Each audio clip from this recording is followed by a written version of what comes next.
Hello, this is Pastor Troy Cunningham today, and I'd like to share some thoughts with you that I have on empathy, the divine quality. And truly, empathy is a gift from the Lord, in my opinion. It is a gift of the divine. It's the divine nature that is indwelling within us. And today I'm here in a graveyard, a kind of an unusual place to do a video, but it's not very far from our home. We don't live but just a block or two away from here. And there's a very special grave here. I'm going to have to turn around to show it to you. But right behind me, I don't know if you can see that, but there's a lonely grave right there in front of that mound of dirt. Actually, it's not a grave yet. It's just a marker there. And there we go. That marker there is for a very special couple.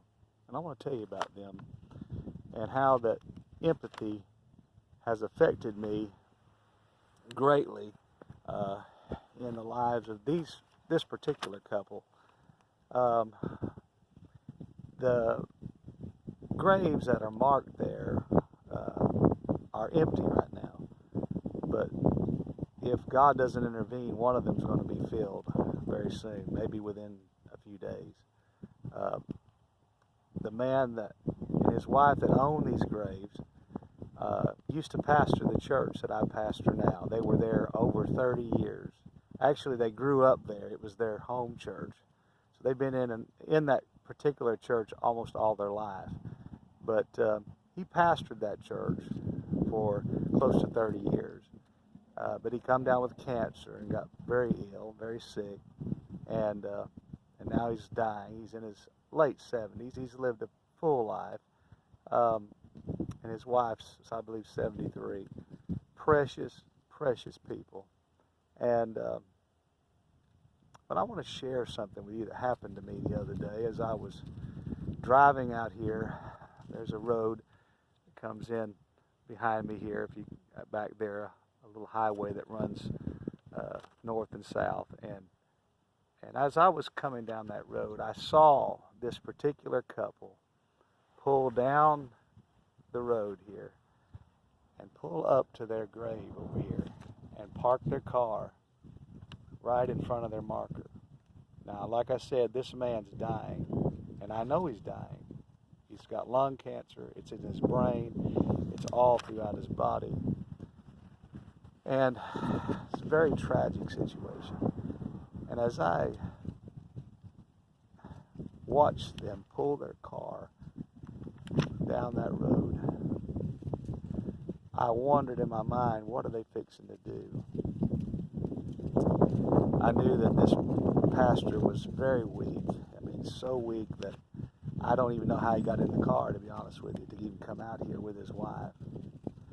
But I pulled out on the road over here and I saw their vehicle and I recognized it. And I watched them pull up to that grave. And then they parked their car.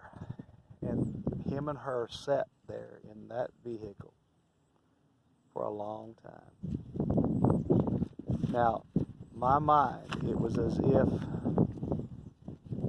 the empathy was so strong that it was as if God put my heart and my soul in the back seat of that car, and I could hear that conversation and see what was taking place in that vehicle. I don't know if that resonates with you INFJs or not, but as a man that's been married 25 years, I couldn't even wrap my mind around the moment when I would have to go to a graveyard and face my own tomb, or to face the one my wife is fixing to be buried in. And my heart, I broke, and I cried, and I cried. I went on to the house, which is, like I said, just down the street, just a little ways, and I wept so many tears, and I said, God, I don't understand. Why am I feeling all that pain and all that emotion? I could feel the hurt. it's as if I could hear that pastor's wife say, honey, I love you. Honey, we've had some good years together. I could see her in my mind grabbing him by the hand in that car, sitting right here, and saying, honey, we've had a good life. God has been so good to me. Now here, I'm just driving by. You know, it wasn't just another car in the graveyard. To me, that day, it was as if I was the one losing a loved one. And it was as if I was facing a certain death in my family. And I watched them as they come down here, and I just slowed my vehicle down, and I just kind of, call me nosy, but my intuition and my feeling was so strong that day that I just literally bawled going down that road, watching them. I slowed way down.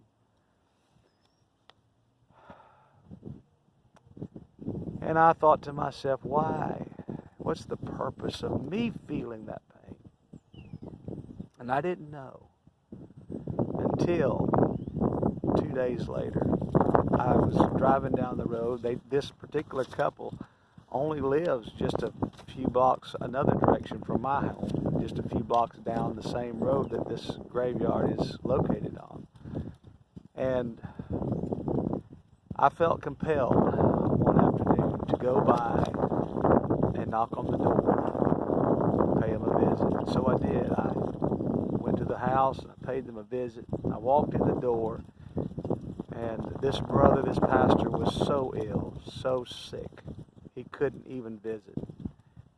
His wife had to help him out of his chair. He slowly grabbed his walker. He made his way to his bed and shut the door. When he got in there, I was sitting in the living room, and she was looking at me. Tears welled up in her eyes, and tears welled up in my eyes, because I wanted to know. I said, what is it like to face the end of life like this? And she looked at me and poured her heart out to me and began to share those deep inner things that she hadn't shared with anybody. Now I want to tell you, INFJs, we have a gift when it comes to making people feel that comfort to be able to open up the treasures of their soul and empty out to us the things that are so troubling them, things that even make them vulnerable. And as some of us interact with each other, you know, we're finding out that we can feel that same openness with each other in the INFJ community. It's really phenomenal because we've not really been able to find those people that we can trust who reciprocate the same love and empathy back to us that we have always gave out to others. So anyway, that's just very interesting to me. But as I sat there in that living room, and her crying and me crying and her just pouring herself out to me, I listened, and I was so empathetic. And she finally ended the discussion, and she said, you don't know, Brother Troy, what it meant to me that you would come by here today, because I needed this. I needed it more than anything and anybody will ever know. She said, I've told you things I haven't even told my children. I've told you things I haven't even told my husband. I've said things to you I haven't said to anybody. I don't feel like I've had anybody I could talk to. I feel all alone in this situation that I'm going through, and nobody knows. And I said, dear God, I don't know if I'm conveying it the way I want to convey it, but what a gift, folks, that we have. And listen, it's not to be squandered on stupidity, and certainly it's not to be squandered on the narcissist.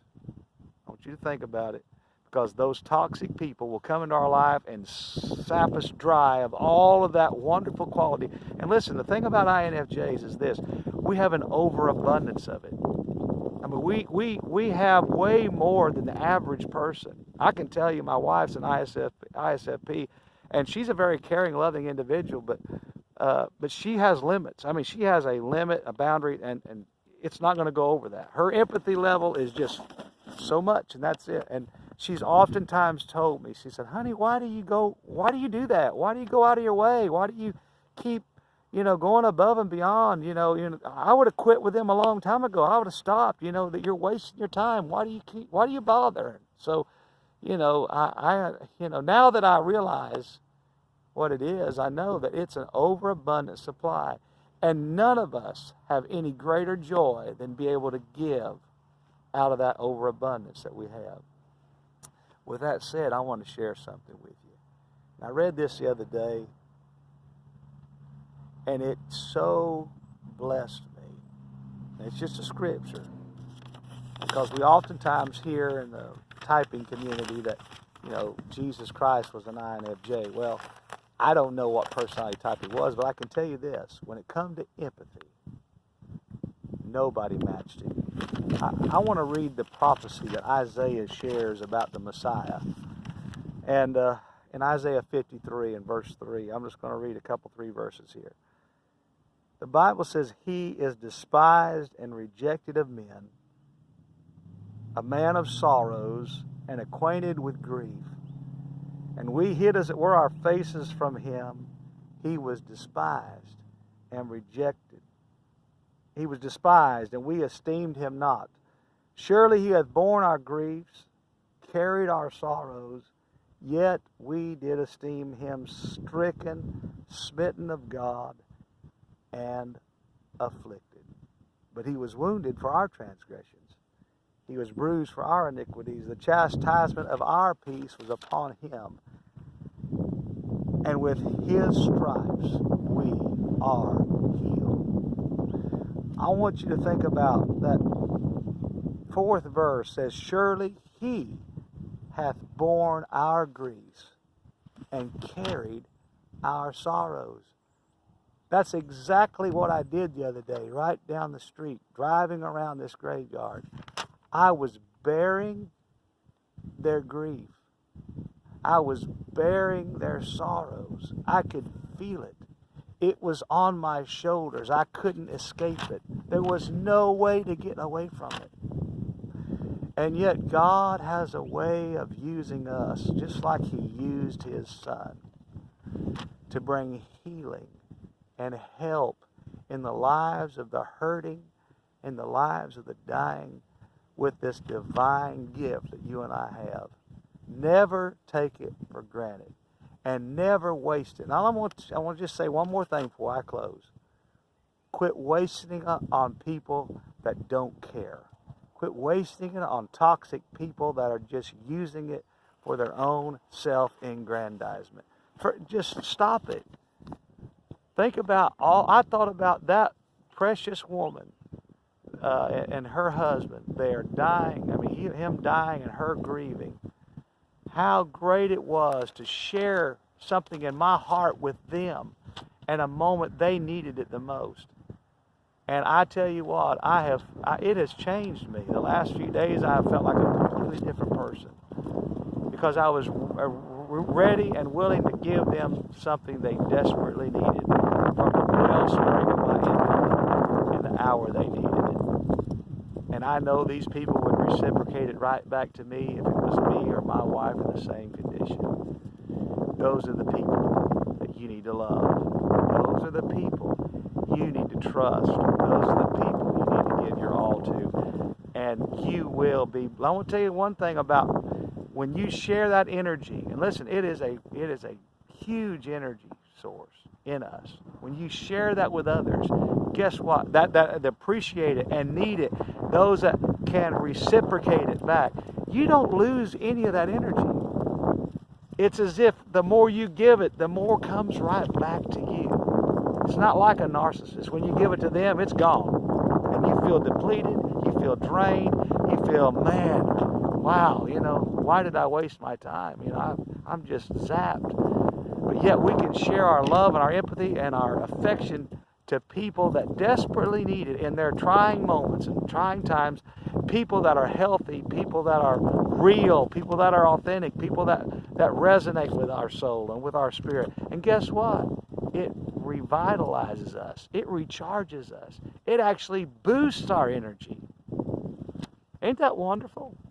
So I just wanted to leave these thoughts with you today because I just felt like it was, helpful to somebody that's, struggling maybe with giving your empathy to the wrong people. It's a gift. It's a divine gift. Never forget it.